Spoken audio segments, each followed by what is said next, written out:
ನಮಸ್ಕಾರ.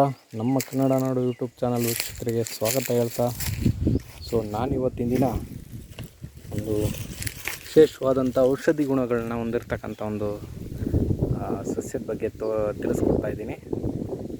ನೋಡಿ, ಇದನ್ನು ಇತ್ತೀಚಿನ ದಿನಗಳಲ್ಲಿ ಬಹುತೇಕವಾಗಿ ಎಲ್ರಿಗೂ ಸಹ ಗೊತ್ತಿರ್ತಕ್ಕಂಥ ಒಂದು ಸಸ್ಯ ಆಗಿ ಪರಿಚಯ ಆಗಿದೆ.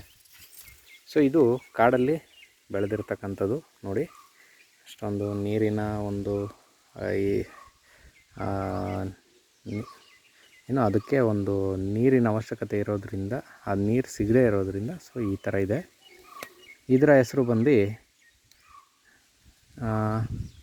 ಏನೋ ಈ ಇತ್ತೀಚಿನ ದಿನಗಳಲ್ಲಿ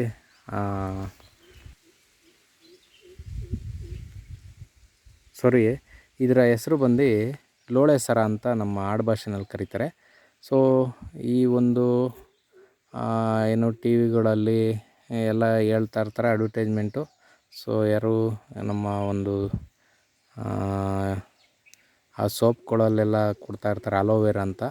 ಇತ್ತೀಚಿನ ದಿನಗಳಲ್ಲಿ ಅಲೋವೆರಾ ಅನ್ನೋ ಹೆಸರೇ ಹೆಚ್ಚು ಪ್ರಚಲಿತವಾಗಿರ್ತಕ್ಕಂಥದ್ದು. ನೋಡಿ, ಇದು ಒಂದು ಅಲೋವೆರಾ ಅಥವಾ ಅಮೃತ ಬಳ್ಳಿ ಅಂತೀನಿ, ಲೋಳೆ ಸರ ಅಂತ.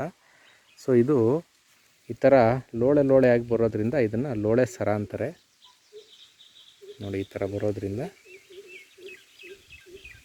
ಇದನ್ನು ಮುಖಕ್ಕೆ ಹಚ್ಚಿ ಒಂದು ಸ್ವಲ್ಪ ಹೊತ್ತು ಬಿಟ್ಟು ಮುಖ ತೊಳೆಯೋದ್ರಿಂದ ಏನು ಪಿಂಪಲ್ಸು, ಬ್ಲ್ಯಾಕ್ ಇವೆಲ್ಲ ಹೋಗುತ್ತೆ ಅಂತ ಹೇಳ್ತಾರೆ.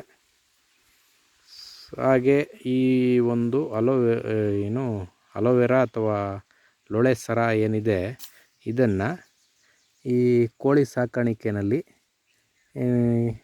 ಔಷಧಿಯಾಗಿ ಇದನ್ನು ಬಳಸ್ತಾರೆ. ಮೇಲ್ಗಡೆ ಇರ್ತಕ್ಕಂಥ ಸಿಪ್ಪೆನೆಲ್ಲ ತೆಗೆದುಬಿಟ್ಟು ಒಳಗಡೆ ಇದಿದೆಯಲ್ಲ, ಈ ಥರ ನೋಡಿ, ಈ ಒಂದು ಒಳಗಡೆ ಇರ್ತಕ್ಕಂಥ ತಿರುಳನ್ನು ಒಂದು ಔಷಧಿಯಾಗಿ ಬಳಸ್ತಾರೆ. ಹಾಗೆ ನಮ್ಮ ಹಿಂದೂ ಸಂಪ್ರದಾಯದಲ್ಲಿ ಇದು ಒಂದು ಮನೆಗೆ ಒಂದು ರಕ್ಷಾ ಒಂದು ಕವಚ ಅಂತಲೂ ಸಹ ಹೇಳ್ತಾರೆ. ಈ ಒಂದು ಗಿಡನ ಬೇರು ಸಮೇತ ಕಿತ್ತು ಇದನ್ನು ತಲೆಬಾಗಿಲಲ್ಲಿ ಅಂದರೆ ಮುಖ್ಯ ದ್ವಾರದ ಮೇಲ್ಗಡೆ ಉಲ್ಟಾ ಕಟ್ಟೋದ್ರಿಂದ ಮನೆ ಒಳಗಡೆ ಯಾವುದೇ ದುಷ್ಟಶಕ್ತಿಗಳ ಪ್ರವೇಶ ಆಗೋದಿಲ್ಲ ಅಂತಲೂ ಸಹ ಒಂದು ಪ್ರತೀತಿ ಇದೆ. ನೋಡಿದ್ರಲ್ಲ ಸ್ನೇಹಿತರೆ, ಇದು ಕಾಡಲ್ಲಿ ಸಿಗ್ತಕ್ಕಂಥ ಒಂದು ಲೋಳೆ ಸರ ಅಥವಾ ಈ ಇತ್ತೀಚಿನ ದಿನಗಳಲ್ಲಿ ಅದು ಅಲೋವೆರಾ. ನೋಡಿದ್ರಲ್ಲ ಸ್ನೇಹಿತರೆ, ಇದು ಈ ಒಂದು ಸಸ್ಯದ ಒಂದು ಪರಿಚಯ ಅಂದ್ಕೊತೀನಿ.